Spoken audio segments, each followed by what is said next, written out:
Bonjour à tous, je suis ravie de vous retrouver aujourd'hui pour une nouvelle vidéo portant sur la preuve non contentieuse de la qualité d'héritier.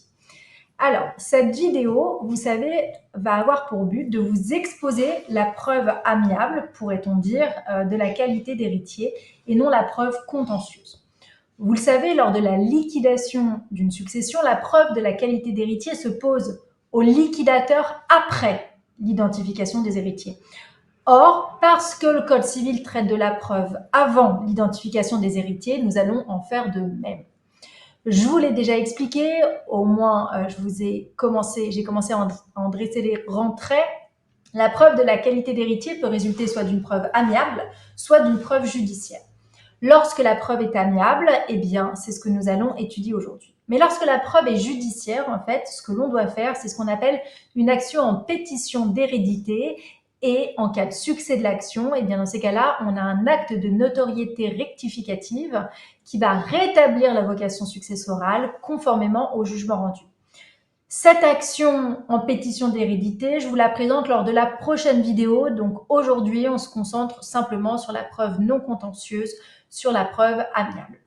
Le plan aujourd'hui sera divisé en deux parties. On étudiera en premier la reine des preuves en matière non contentieuse, qui est l'acte de notoriété. Certains parlent même de suprématie de l'acte de notoriété. Et on étudiera dans une autre partie ce qu'on appelle les autres modes de preuve. Alors, débutons par cette première partie sur la suprématie de l'acte de notoriété. Alors, l'acte de notoriété, c'est un mot qui peut vous paraître barbare, mais qui est en fait très simple, c'est savoir qui hérite et de quoi. L'historique de l'acte de notoriété, en fait, sachez que c'est un acte qui a été dressé par un notaire sur déclaration des deux témoins qui attestaient en somme de la qualité de successeur. Alors, vous imaginez bien que dans une France davantage où tout le monde se connaît, dans les petits villages, dans un contexte où les personnes finalement voyageaient peu, se remariaient peu, où on restait au même endroit quasiment toute sa vie, l'acte de notoriété était particulièrement simple à établir. Il suffisait qu'il y ait les témoins, les amis du village qui arrivent et c'était terminé. Aujourd'hui, l'acte de notoriété, en fait, peut être demandé à la demande d'un ou plusieurs des ayants droit, mais, et c'est là que cela a évolué, la présence des témoins n'est plus nécessaire. Ça veut dire qu'elle n'est pas indispensable. Alors, l'acte de notoriété, on va maintenant pouvoir établir quel est le contenu de l'acte de notoriété. Bien entendu, cet acte vise l'acte de décès. Il mentionne également les pièces justificatives de la dévolution successorale, c'est-à-dire que cet acte doit mentionner les actes d'état civil, il doit également mentionner les documents justifiant des libéralités à cause de mort. Ce qui est en pratique fait le plus souvent, c'est qu'on va avoir une interrogation du fichier central des dispositions des dernières volontés. Bien entendu, ces pièces doivent être intégrées, doivent être annexées à l'acte de notoriété. Dans cet acte, il faut également énumérer les ayants droit qui ont vocation à recueillir la succession du défunt, et c'est une manière de faire perdurer la notion de témoin, c'est que cet acte de notoriété peut mentionner les déclarations éventuelles de toute personne dont les dires paraîtraient utiles à l'identification des successibles. En somme, ça veut dire quoi? Ça veut dire que si on a des témoins ou des rapports de généalogistes, eh bien, on peut les intégrer pour aider à l'identification des successibles. Une fois que la qualité d'héritier est établie, vous savez que l'héritier, il a, et on y reviendra bien entendu dans une vidéo approfondie, il peut soit accepter la succession purement et simplement, il peut bien entendu l'accepter à concurrence de l'actif net pour ne pas s'endetter, ou bien renoncer à la succession. Les ayants droit en pratique, si vous entendez cette expression, on dit qu'ils sont habiles à se dire et à porter héritier par opposition aux héritiers acceptants. À l'inverse, en droit local, l'héritier qui est mentionné dans l'acte de notoriété, eh bien, cet héritier a nécessairement accepté la succession, ce qui n'est pas valable en droit français. Quand je parle de droit local, en général, c'est le droit d'Alsace-Lorraine, Donc là, c'est le cas. Si vous avez un héritier qui est mentionné dans l'équivalent d'un acte de notoriété qui ne s'appelle pas comme ça, eh bien, cela ne signifie pas, cela signifie au contraire qu'il y a une acceptation de la succession. Alors, on va parler concernant cet acte de notoriété à présent de sa publicité. C'est un acte, l'acte de notoriété, qui est essentiel et c'est pour ça qu'il est mentionné en marge de l'acte de décès. Pourquoi cette mention sur les actes d'état civil? Cette mention, en fait, elle permet à toute personne de retrouver le notaire qui a été en charge de la succession et donc éventuellement d'expliquer qu'il a une qualité d'héritier. Concernant la force probante de l'acte de notoriété, il fait foi jusqu'à preuve du contraire. Ça veut dire qu'on n'est pas sur de l'inscription de faux. Ce n'est pas la même chose. De plus, les ayants droit qui figurent sur cet acte de notoriété sont présumés avoir des droits héréditaires dans la proportion qui s'y trouve indiquée.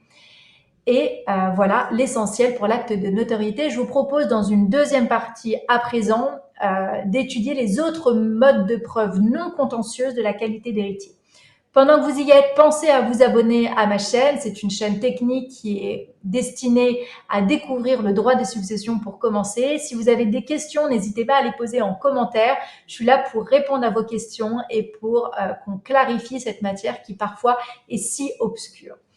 On va étudier donc dans une deuxième partie les autres modes de preuve de la qualité d'héritier. Les autres modes de preuve sont les suivants. Vous avez l'attestation notariée immobilière, le certificat de propriété, les certificats d'hérédité, les certificats d'héritier, le CSE pour le certificat successoral européen et enfin l'attestation des successeurs qu'on appelle également l'attestation des successibles en ligne directe.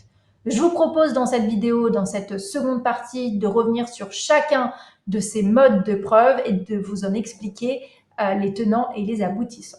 Alors, revenons en premier sur l'attestation notariée immobilière. Vous savez, ce n'est pas une surprise que la publicité foncière, c'est une obligation en matière immobilière. Eh bien, il en est de même pour toute transmission après décès d'un droit de propriété, d'un droit réel immobilier. Eh bien, dans ces cas-là, la publication auprès des services de la publicité foncière est donc essentielle. L'attestation immobilière, elle constate, ce n'est pas une surprise, la transmission d'un bien immobilier à l'héritier. Elle peut être dressée par le notaire seul. Il n'y a que le notaire qui peut dresser cet acte au vu des pièces qui lui seront présentées. La plupart du temps, le notaire en pratique exige l'intervention des successibles pour qu'ils fassent connaître les modalités de leur option, mais ce n'est pas une obligation. Cette attestation notariée immobilière, elle peut être requise, normalement c'est une obligation, par les héritiers dans les 6 mois du décès du décujus.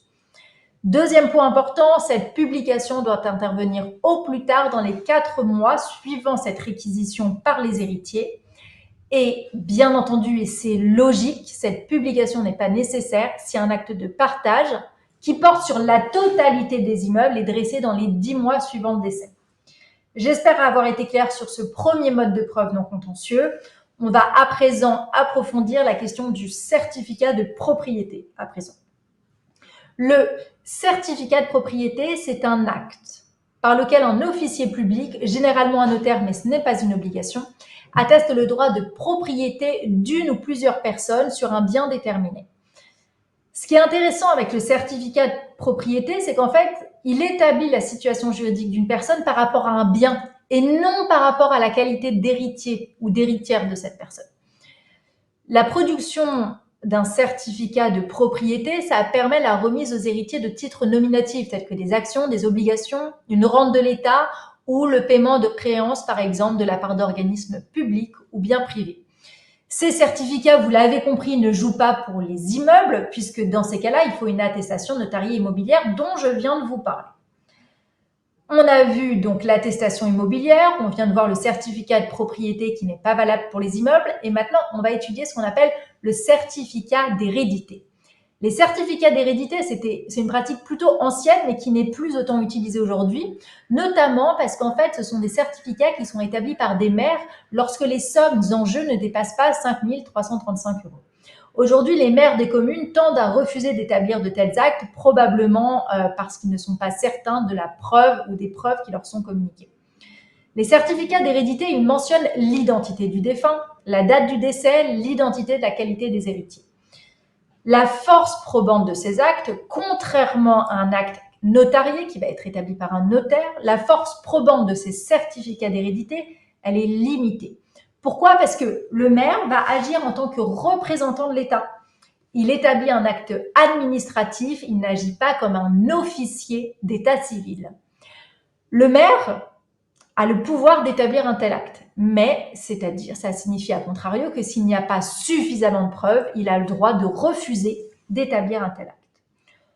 À présent, je vous propose de voir comme quatrième acte ce qu'on appelle les certificats d'héritier. Je vous en ai déjà plus ou moins parlé. En fait, c'est des certificats que l'on trouve uniquement dans le Bas-Rhin, le Haut-Rhin et la Moselle. La preuve de la qualité d'héritier dans ces départements n'est donc pas effectuée par un acte de notoriété, comme je vais vous l'expliquer par la suite, mais bien par ce qu'on appelle un certificat d'héritier. Ce certificat, il est délivré à la requête de l'héritier par le tribunal d'instance du lieu d'ouverture de la succession. C'est un mode de preuve qui vaut comme certificat de notoriété ou de propriété sur tout le territoire national. Il a la même valeur probante. Je vous propose à présent, après avoir vu le certificat d'héritier, d'étudier très brièvement ce qu'on appelle en pratique le CSE. C'est l'acronyme du certificat successoral européen qui a été créé depuis maintenant plus de 10 ans puisqu'elle a été créée par le règlement européen du 4 juillet 2012. L'objectif du certificat successoral européen, c'est de faciliter la preuve des qualités successorales au sein du territoire de l'Union européenne. Donc, faciliter la preuve de la qualité d'héritier, de légataire, de pouvoir d'un exécuteur testamentaire ou bien d'un administrateur de la succession. Ce CSE, il peut être délivré dans l'État membre dont les juridictions sont compétentes par une juridiction ou par une autorité en vertu du droit national, donc, est compétente pour régler les successions. En France, l'autorité compétente pour délivrer ce certificat successoral européen, c'est bien entendu le notaire. Après le certificat successoral européen, je vous propose donc d'étudier ce qu'on appelle l'attestation des successeurs ou encore l'attestation des successibles en ligne directe. C'est très simple, c'est pour les petites successions avec des montants qui sont très faibles. Je vous explique. Lorsque les sommes dues par les établissements bancaires ne dépassent pas 5 000 € par établissement bancaire, eh bien les héritiers peuvent en obtenir le paiement en vue d'une attestation qui est signée par l'ensemble des successeurs en ligne directe. C'est l'article 312-1-4 du Code monétaire et financier si vous avez besoin de vérifier cette disposition. Concrètement, à quoi sert cette attestation? Ça permet aux héritiers, cette attestation permet aux héritiers, en ligne directe, je le répète, d'obtenir par débit sur les comptes du défunt les sommes qui sont nécessaires, par exemple, au paiement de tous les actes conservatoires qui n'entraînent pas une acceptation de la succession.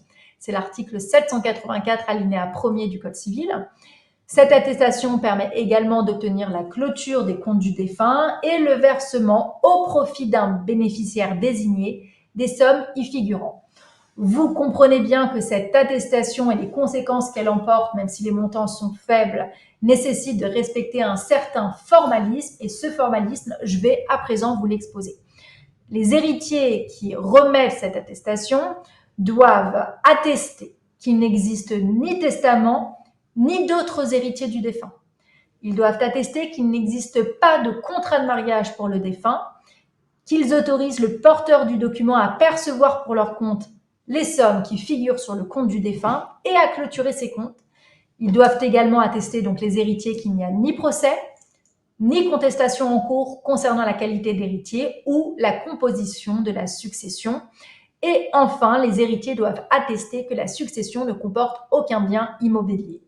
Si vous avez des difficultés pour rédiger cette attestation, je vous invite à contacter mon cabinet. C'est extrêmement simple et je vous invite au besoin à chercher des modèles sur Internet. Une fois que cette attestation, est rédigée et qu'elle comporte toutes les mentions que je viens de vous exposer, il faut que l'héritier doit accompagner cette attestation d'une série de pièces. Quelles sont ces pièces? Bien entendu, ce sera son extrait d'acte de naissance, l'extrait d'acte de naissance du décujus, la copie intégrale de l'acte de décès du décujus, l'extrait éventuel d'acte de mariage du défunt si le défunt était marié, l'extrait d'acte de naissance de chaque ayant droit désigné dans l'attestation et le certificat d'absence d'inscription de disposition de dernière volonté. Alors, on a vu les autres modes de preuve et maintenant on va voir quels sont les autres moyens qui sont consacrés par l'usage en plus de ces preuves non contentieuses que je viens de vous exposer. Alors, quels sont les autres moyens qui sont constatés, qui sont utilisés et consacrés par l'usage? C'est bien entendu la simple attestation du notaire lorsque la succession est de faible importance. Après, la limite, c'est que c'est une attestation qui est établie sous la seule responsabilité du notaire au vu de la déclaration sur l'honneur des héritiers. C'est relativement risqué, mais utilisé quand le patrimoine est finalement très faible. On peut également envisager ce qu'on appelle l'intitulé d'inventaire. C'est quoi? C'est un inventaire qui est dressé par le notaire, un huissier ou un commissaire-priseur. L'intitulé d'inventaire, donc il est effectué sur réquisition des ayants droit. Et au début de cet intitulé d'inventaire, le notaire établit ce qu'on appelle donc la dévolution successorale sous sa propre responsabilité. Ça veut dire quoi? Ça veut dire qu'en pratique, il doit vérifier la qualité successeur et exiger tous les documents propres à justifier de la qualité invoquée.